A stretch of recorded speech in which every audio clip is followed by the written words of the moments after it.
Hello నమస్తే friends, welcome to my channel at the rate of thought Venkateswarlu 5382.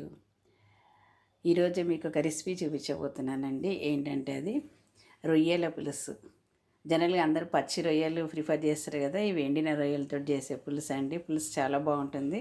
టమాటాలలో లేకుంటే దోసకాయలలో వేసుకొని తింటారు. దానికన్నా ఈ పులుసు చాలా బాగుంటుందండి.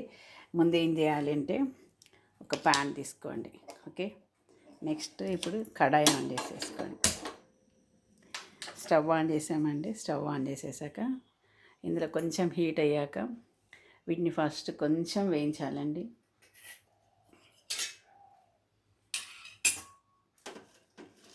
మనకు మార్కెట్లో దొరుకుతాయండి ఇవి. పచ్చి రొయ్యలని యాక్చువల్గా ఇలా ఎండబెడతారు.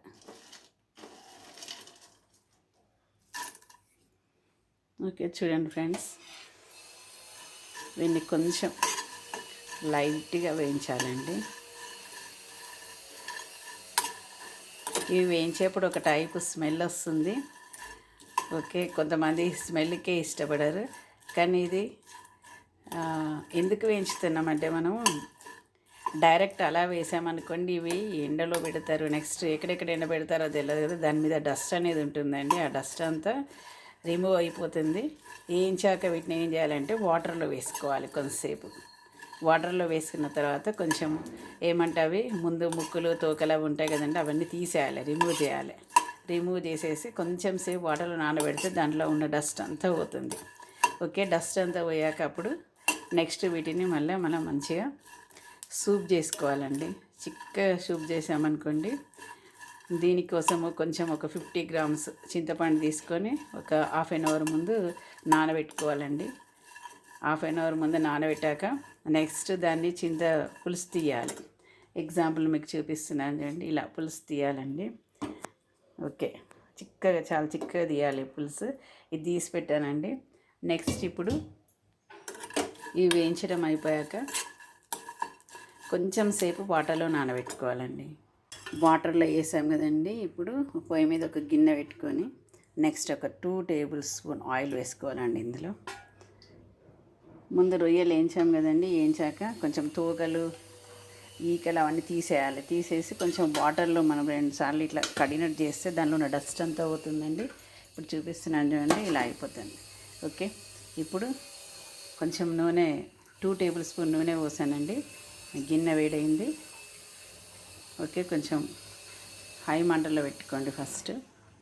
నెక్స్ట్ మంటను అడ్జస్ట్ చేసి మీడియం చేయండి. ఓకే, ఇప్పుడు దీంట్లో సేమ్ ప్రాసెస్ తాలింపు గింజలు వేసుకోవాలండి. తాలింపు గింజలు మీన్స్ జీలకర్ర అండ్ ఆవాలు. ఓకే, అవి కొంచెం చిటపటలాడుతున్నప్పుడు కొంచెం ఎక్కువ ఆనియన్స్ ఎక్కువ ఉండాలండి. మీడియం సైజ్ ఒక బిగ్ ఆనియన్ తీసుకున్నానండి. ఫ్లేవర్ కోసం ఒక్క పచ్చిమిర్చి, దాని మధ్యలో ఒక ఘాటు పెట్టి వేయాలండి. అంతే, మధ్యలో ఒక ఘాటు పెట్టి వేయాలి. ఒక మీడియం సైజ్ ఆనియన్ తీసుకోవాలండి. చూడండి, ఇప్పుడు ఆనియన్ తీసుకున్నాను. ఇది కూడా దీంట్లో వేసేసాను. ఫ్రై అవుతుంది. జస్ట్ కొంచెం కలర్ వచ్చే వరకు.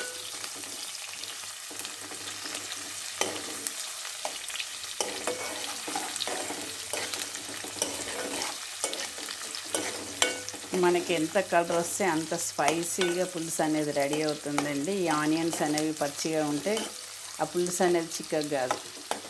ఆనియన్స్ అనేది కొంచెం స్పైసీగా అవ్వాలి. అప్పుడే మనకి పులుసు అనేది చాలా చిక్కగా బాగా వస్తుంది.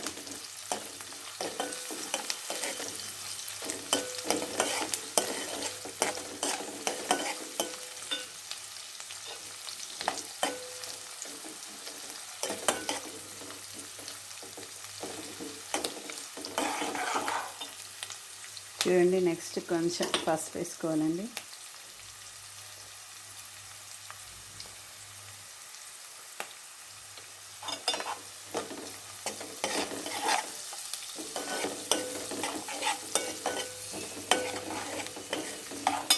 నెక్స్ట్ ఇప్పుడు ఈ రొయ్యలు వేసుకోవాలండి. ఈ రొయ్యలకి మనం వాటర్లోకి వెళ్ళి తీసాం కదండి, కొంచెం గట్టిగా విండేసి ఇప్పుడు ఇందులో కొంచెం ఆయిల్లో ఇవి మగ్గాలండి.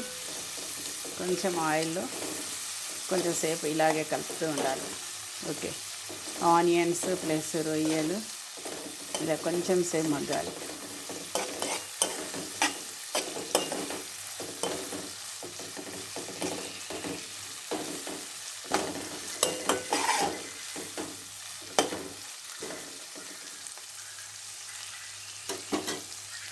ఓకే, నెక్స్ట్ ఒక స్పూను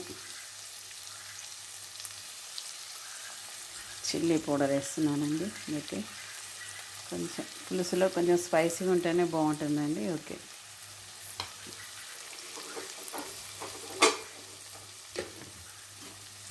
ఒక్కసారి మళ్ళీ కలపండి.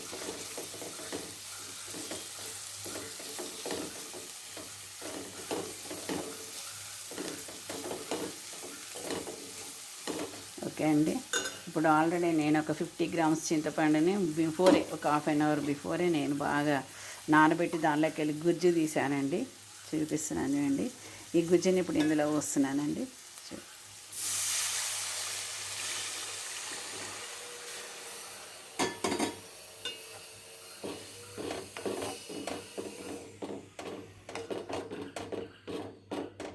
ఈ పులుసు కూరలకి ఎప్పుడు మనం ఏంటంటే రాక్ సాల్ట్ యూజ్ చేయాలండి. రాక్ సాల్ట్ అయితేనే మంచి టేస్టీగా ఉంటుంది. ఓకే, దాన్నే గల్లుప్పు అంటాం మనం.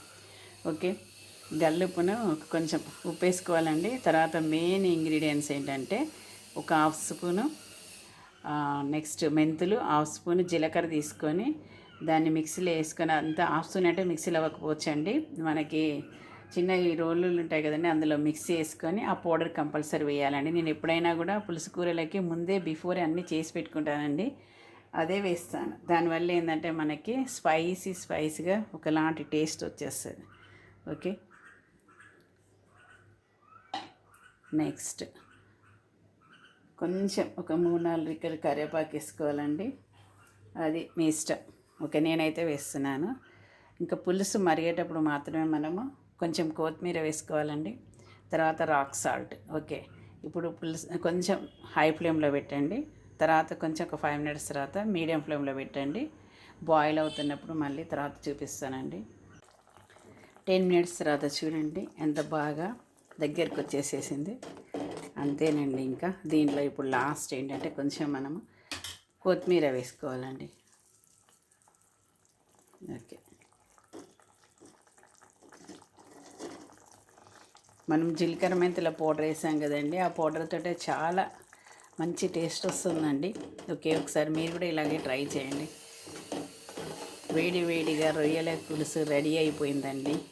జనరల్గా అందరు కూరనే ప్రిఫర్ చేస్తారు, కానీ నాకైతే ఇలా పులుసు అంటేనే చాలా ఇష్టం. పులుసు అంటే చారులాగా చేయడం కాదండి, చాలా చిక్కగా. ఓకే, ఇంకో 5 మినిట్స్ తర్వాత ఇంకా చాలా దగ్గరికి వచ్చేస్తుందండి. మాకు చూస్తుంటేనే తెలుస్తుంది.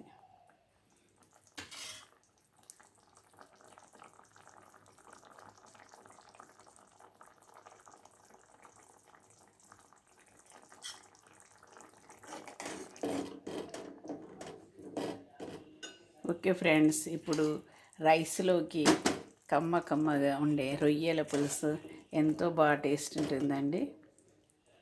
మీరు కూడా ఒకసారి ఇలాగే ట్రై చేయండి. ట్రై చేశాక మీకు ఎలా వచ్చిందో నాతో షేర్ చేసుకోవడం మర్చిపోకండి ఫ్రెండ్స్. అయిపోయింది, కమ్మని రొయ్యల పులుసు రెడీ అయిపోయిందండి. చూడండి. ఓకే, చూస్తుంటేనే తినాలి అనిపిస్తుంది కదా.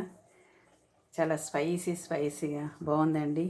కలుపుకొని మీరు కూడా ఒక ముద్ద పెట్టేసుకోండి.